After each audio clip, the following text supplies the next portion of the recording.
Hey guys, it's Don Stewart, the artist at artistchronicle.com, and I'm on my way to the opening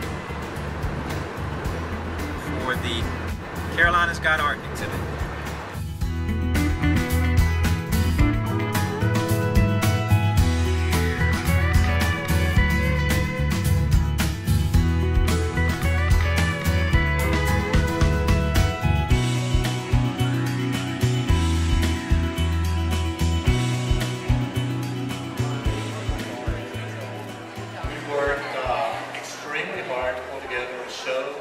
That pretty much documents the work that's being created by artists in North and South Carolina. We were totally surprised at the response.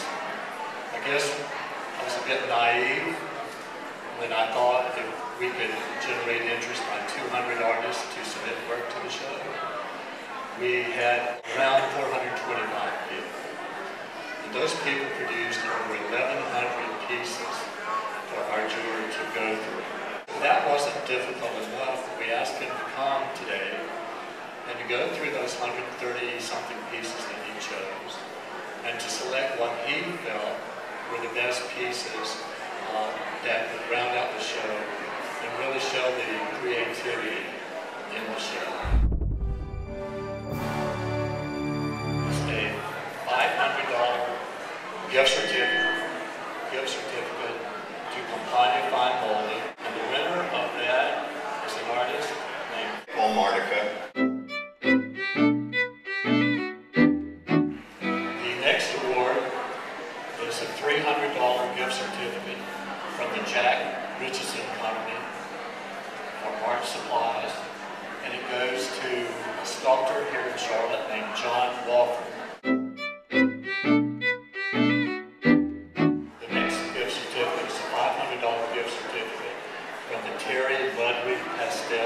Company, and it goes to the artist Michael Gentry. Our last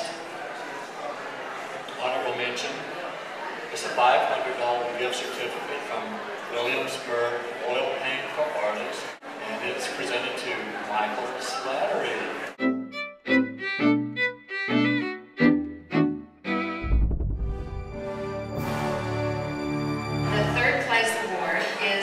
$1,000 check, and it goes to Murray Winsent.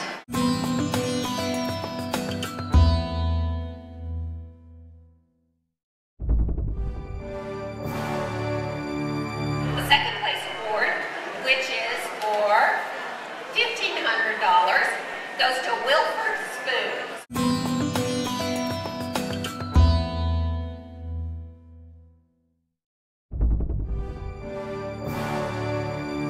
So the first place goes to Nathaniel Lancaster for the painting, Are You Shooting Yourself in the Foot or Punching Yourself in the Face? And it's for $2,000.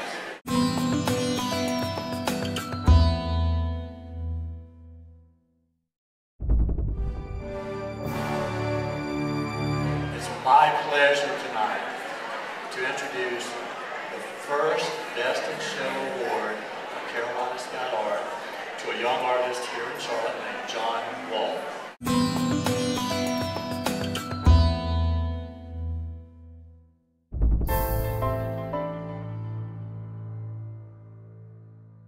I'm Nathaniel Lancaster. What's your technique here? How do you work?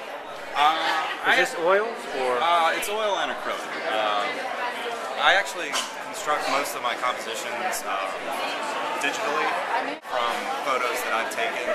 Usually do a construction on the computer and manipulate it, decide how the composition is going to be so that everything's laid out. I can actually then just go to the actual painting, and I don't have to worry really about changing things as I go along or trying to figure out whether,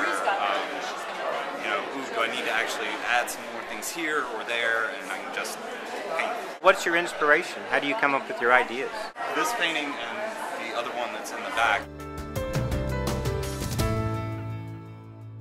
are kind of a combination of work that I had done previously with a lot of the text.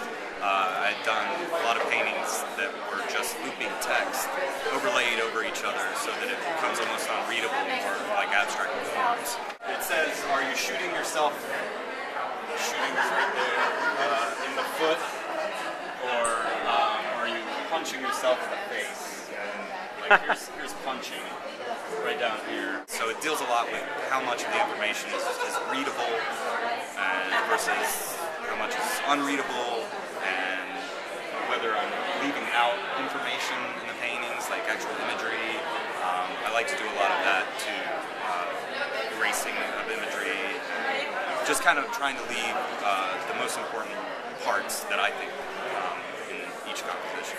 Do you always work with the white background? Is that something you like? Or? I've been doing it for the last couple of years. I think I look at it as more of like a lack of information, and I always find that idea interesting as to whether how much do you really need to show to get your idea across. I think I'm probably going to work on some more things that are similar to this, but I've got some other ideas that I want to branch out onto as well.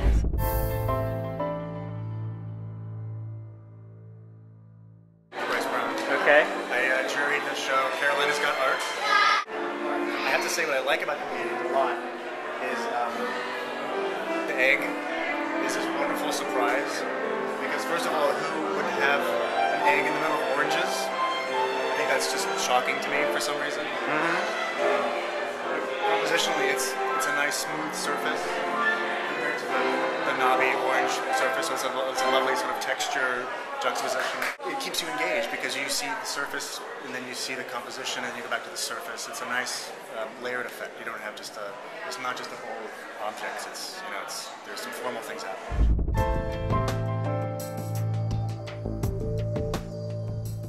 What's interesting about this is the navel on the orange acts like the egg in the other painting, where you would think that the glass would, but the fact that you consciously turn the orange so that the navel was pointing outward, Yeah. is functioning like the egg in the other piece. Huh. Where you're just the decisions you're making on the table to draw my attention to something that I would never look at, or that's an ordinary thing. You just bring a different perspective to it, which I think makes it very interesting.